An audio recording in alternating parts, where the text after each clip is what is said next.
I had a vision when I was a kid, and this vision happened within like 30 minutes. I was about 9 or 10 years old, and I laid down and opened my eyes and was in a room full of people, especially my family members. We were all in a room, and I remember something started to spray on us. Kind of reminded me of Blade with Wesley Snipes. They started spraying something on us, and I remember very clearly that my mother was in the room with me, and that's what made it all the scarier. That's what made me want to forget about this vision. But we were in this concrete holding cell with a bunch of people, and they started to spray us with something coming out of sprinklers in the ceilings. And as we sat there and got sprayed, I remember sitting there and crying with my mom. And we were sitting there crying and looking at each other. And once we started getting sprayed, a few minutes later, everybody's eyes turned black. And everybody started to get angry and lose their minds, and everyone's eyeballs just turned totally black, and everyone's jaws started to gnaw, like as if it were a involuntary muscle just to bite. And I remember looking at my mom, and her eyes turned black. This vision or nightmare scared me so bad. But I remember everyone's eyes turned black and everyone started to eat each other. I remember feeling anger, just a whole lot of anger.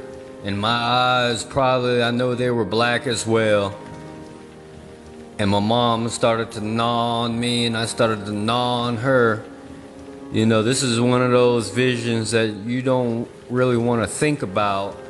And you don't want to remember it, but I remember, and all these years I put it on the back burner. I haven't made a video about it.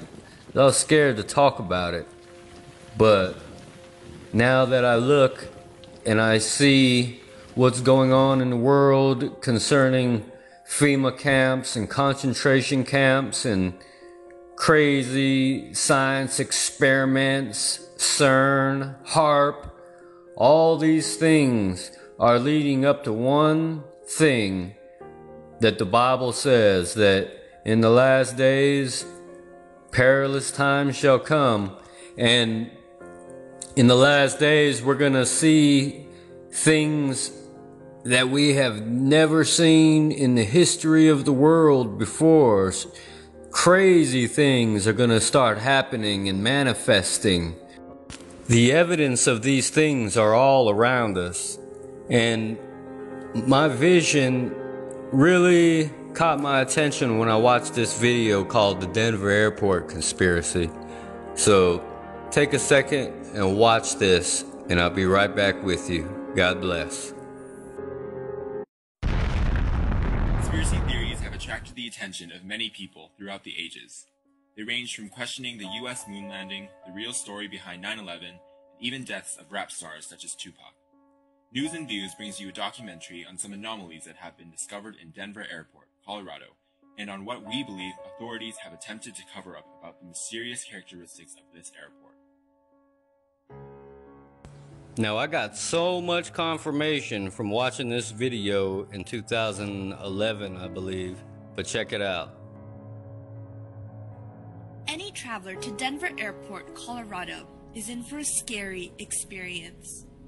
This airport has been the subject of many questions due to the unexplainable symbols, images, and stories that have surfaced. Denver Airport was built in 1995 on a span of 53 square miles. Even though Denver already had a functioning airport, a new one was decidedly built.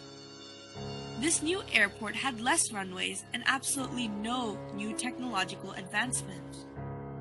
The only thing that this new airport has that the old one didn't is a strangely large amount of space.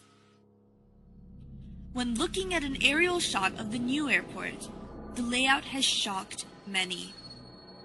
Denver Airport's runways have been situated in such a way that resembles a Nazi swastika.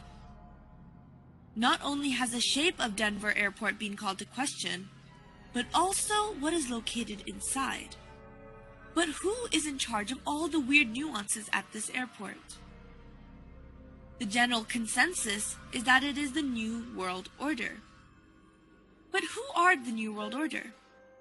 Well, they are an elite group of individuals that include many of the world's wealthiest people, such as well-known political leaders and those related to the British Crown. But their main goal is to create one united world government that has no regional boundaries. But this would only be possible in one way, and that is to commit a mass genocide and narrow down the world's population to 2 billion people. Their reasoning for this thought is because there would be more control. Denver Airport has a myriad of symbols that are correlated to the New World Order. There is a dedication stone in the airport that mentions the New World Airport Commission. However, there is no such thing. The New World Airport Commission is made up and was never created. One can only assume that it is alluding to the New World Order. Also, there is a plate on the floor that shows the symbols AUAG. Some may say that this is related to gold and silver. However, one of the sponsors of the airport discovered a new deadly strain of hepatitis known as Australian antigen, and this is also symbolized by AUAG. What is scary is that this symbol is located right in front of a mural on a wall that is about genocide. But let's talk more about the murals in Denver Airport. The murals located in the airport are the most notable features of this airport. The main mural stretches over 4 walls and was painted by Chicano artist Leo Tanguma, who was in fact Mayan.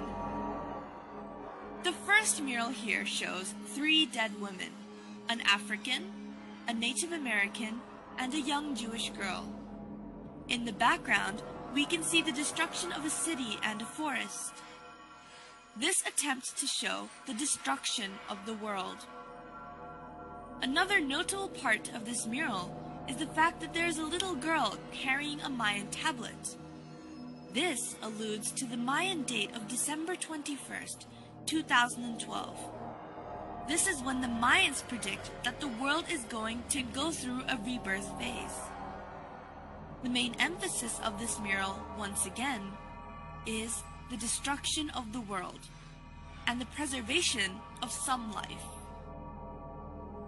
The second mural shows a huge military figure wearing a gas mask and holding a machine gun and a sword. This sword is stabbing a dove, which is the symbol for peace, and implies that peace will be destroyed. There are grayish waves emanating from the figure, and these waves represent death, or in this case, a poisonous gas that has killed everyone in its path. This mural is the one with the AUAG symbol, the one that is related to the deadly virus strain. One can also see a line of weeping women holding their dead infants, and a group of dead children on a pile of bricks. The emphasis of this mural is of a cleansing that is going to kill a myriad of people in its path. However, interestingly enough, this mural has been painted over in recent years.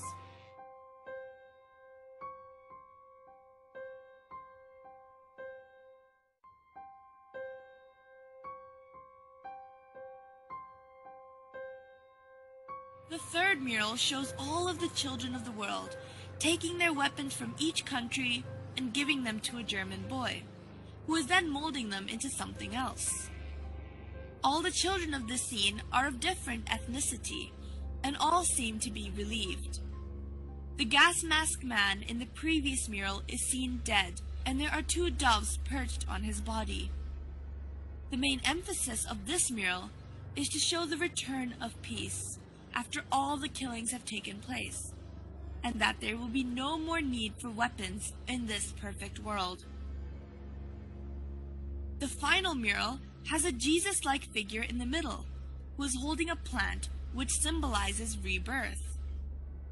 All of the people are running towards this man with happy expressions. Animals are freely roaming, and everything seems to be in perfect harmony. This final mural alludes to a new Garden of Eden, where the world is perfect size, and everything can work together in peace after the genocide that has taken place. All in all, these murals, when put together, represent the formation of a new world filled with fewer people, and this is also the goal of the New World Order, which has been seen represented throughout various parts of the airport. The symbology of the airport can still be debated, but one thing that cannot be questioned is the fact that there has been a lot of mysterious construction work underneath Denver Airport. Now check this out. When first constructing the airport, there were originally 5 buildings, but out of the blue, the builders were ordered to bury the buildings underground because they were supposedly built wrong. Normally, a building that is built wrong would be demolished, but in this case it was not. This allowed for an underground base to be created, but there are still workers who are sent to work in these underground bases periodically. But when they are questioned about the nature of their work, they all refuse to comment. These underground bases have been going under more construction and now have underground tunnels that connect all the buildings together. According to a contractor, these tunnels have a strange sprinkler system that was added onto the roofs of the tunnel. But this sprinkler system has no valid use, as these tunnels are concrete and underground. If relating these sprinkler systems back to the sign of AUAG in front of the mural regarding genocide, then one must begin to wonder what the use of a sprinkler in a concrete tunnel 150 feet below the ground would be. These underground bases appear to be holding rooms due to the sheer mass and size, and some say that they even allude to concentration camps. This is because, 1. These holding rooms have no purpose, and when the airport authorities were questioned, they say that they are merely being used for storage. And 2, all the barbed wire fences face the inside of the airport rather than facing the outside, which is what they usually do. This implies that they are trying to keep things in rather than keep things out. And 3, the sprinkler systems have no use, but they may be related to the deadly virus Australian antigen and the pursuits of the New World Order. People have attempted to argue that the underground bases are being used for storage, but one fact must be questioned, and that is, why is the underground base 88.5 square miles long? And why were the 5 buildings mysteriously buried? No airport has or needs that much storage room. So what is this space really being used for? Whenever the authorities are questioned, they are not allowed to answer. We are not the only ones who seem to be fascinated with this airport. The Queen of England, alongside many other famous European royalty and politicians, are hurriedly buying property close to the airport under an alias. One can only assume that they must feel that there is something significant about this airport in order to do so. It is very easy to dismiss a conspiracy theory, but it is not hard to dismiss cold, hard facts that surround them. The odd happenings in this airport have been called to questions, but all the questions have been dismissed and have not been answered. Is the New World Order really going to attempt to take over? And if they are, Does that mean that our own government is involved? Research nowadays can only do so much. Now, only time will tell. Mr. Zara Malik, News and Views. Saints, we're dealing with a wicked counselor, spiritual wickedness in high places, and he's coming to deceive us all. Don't go into the bomb shelters when they start saying that Korea is gonna drop nukes on us. Run as fast as you can and stay away from any military. Now, this vision also correlates with the Four Horsemen vision on my channel. If you haven't watched it, check that out too. All this blends together, folks, along with all the other visions and dreams and videos I've been watching. God is speaking to us through his people. Remember, you're the heads, not the tails. If God could use me, he could use you too.